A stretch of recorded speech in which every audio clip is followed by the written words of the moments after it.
جب سیدنا عمر رضی اللہ تعالی عنہ پر حملہ کیا گیا تو ان کے لیے دودھ لایا گیا۔ جیسے ہی آپ نے دودھ پیا تو وہ آپ کی پسلیوں کے زخم سے بہہ نکلا۔ طبیب نے ان سے کہا، اے امیر المومنین، وصیت فرما دیں، آپ زیادہ دیر زندہ نہیں رہ سکیں گے۔ تو انہوں نے اپنے بیٹے عبداللہ کو بلایا اور کہا کہ حذیفہ بن الیمان کو میرے پاس بلاؤ۔ حذیفہ بن الیمان حاضر ہو گئے۔ یہ وہ صحابی ہیں جنہیں نبی کریم صلی اللہ علیہ وآلہ وسلم نے منافقین کے ناموں کی فہرست عطا کی تھی، اور ان ناموں کے بارے میں اللہ پاک، اس کے رسول اور حذیفہ بن الیمان کے علاوہ کوئی نہیں جانتا تھا۔ حضرت عمر رضی اللہ تعالی عنہ نے پوچھا جبکہ خون ان کی پسلیوں سے بہہ رہا تھا کہ اے حذیفہ بن الیمان، میں آپ کو اللہ کی قسم دے کر کہتا ہوں، کیا اللہ کے رسول صلی اللہ علیہ وآلہ وسلم نے میرا نام منافقین کے ناموں میں لیا ہے یا نہیں؟ یہ سن کر حذیفہ بن الیمان کی آنکھوں سے آنسو جاری ہو گئے اور فرمایا، یہ میرے پاس رسول اللہ کا راز ہے جو میں کسی کو نہیں بتا سکتا۔ آپ نے پھر پوچھا، خدا کے لیے مجھے اتنا بتا دیں، اللہ کے رسول نے میرا نام شامل کیا ہے یا نہیں؟ حذیفہ بن الیمان کی ہچکی بند گئی اور کہتے ہیں، اے عمر، میں صرف آپ کو بتا رہا ہوں، اگر آپ کی جگہ کوئی اور ہوتا تو میں کبھی بھی اپنی زبان نہ کھولتا، اور وہ بھی صرف اتنا بتاتا ہوں کہ رسول اللہ صلی اللہ علیہ وآلہ وسلم نے اس میں آپ کا نام شامل نہیں کیا۔ حضرت عمر رضی اللہ تعالی عنہ نے اپنے بیٹے عبداللہ سے کہا کہ دنیا میں میرے لیے ایک چیز باقی رہ گئی ہے۔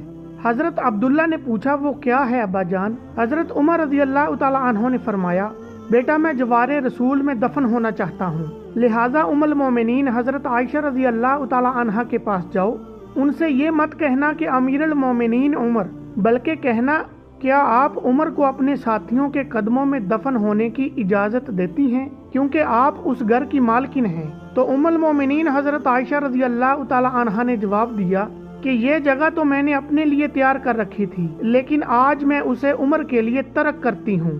عبداللہ بن عمر شاداں فرما واپس آئے اور عرض کی، اجازت مل گئی ہے۔ تو انہوں نے آپ کا چہرہ اٹھا کر اپنی گود میں لیا۔ حضرت عمر رضی اللہ تعالی عنہ نے اپنے بیٹے کی طرف دیکھا اور فرمایا کہ کیوں تم میرا چہرہ مٹی سے بچانا چاہتے ہو؟ عبداللہ بن عمر نے کہا، ابا جان، لیکن حضرت عمر رضی اللہ تعالی عنہ نے بات کاٹتے ہوئے فرمایا کہ اپنے باپ کا چہرہ مٹی سے لگنے دو، بربادی ہے عمر کے لیے اگر کل اللہ پاک نے اسے نہ بخشا۔ حضرت عمر رضی اللہ تعالی عنہ اپنے بیٹے کو یہ وصیت فرما کر موت کی آغوش میں چلے گئے، اے میرے بیٹے، میری میت مسجد نبوی میں لے جانا اور میرا جنازہ پڑھنا اور حذیفہ بن الیمان پر نظر رکھنا، اگر وہ میرے جنازے میں شرکت کریں تو میری میت روضہ رسول کی طرف لے جانا اور میرا جنازہ روضہ رسول کے دروازے پر رکھ کر دوبارہ اجازت طلب کرنا اور کہنا، اے ام المومنین، آپ کا بیٹا عمر، یہ مت کہنا کہ امیر المومنین، ہو سکتا ہے میری زندگی میں مجھ سے حیا کی وجہ سے اجازت دی گئی ہو، اگر اجازت فرما دیں تو دفن کر دینا، ورنہ مجھے مسلمانوں کے قبرستان میں دفن کر دینا۔ عبداللہ بن عمر کی نظریں حذیفہ بن الیمان پر تھیں۔ وہ کہتے ہیں کہ میں حذیفہ بن الیمان کو ابا جان کی نماز جنازہ پر دیکھ کر بہت خوش ہوا اور ہم جنازہ لے کر روضہ رسول کی طرف چلے گئے۔ دروازے پر کھڑے ہو کر میں نے کہا، اے ہماری ماں، آپ کا بیٹا عمر دروازے پر ہے، کیا آپ تدفین کی اجازت دیتی ہیں؟ ام المومنین حضرت عائشہ رضی اللہ تعالی عنہا نے جواب دیا، مرحبا یا عمر، عمر کو اپنے ساتھیوں کے ساتھ دفن ہونے پر مبارک ہو۔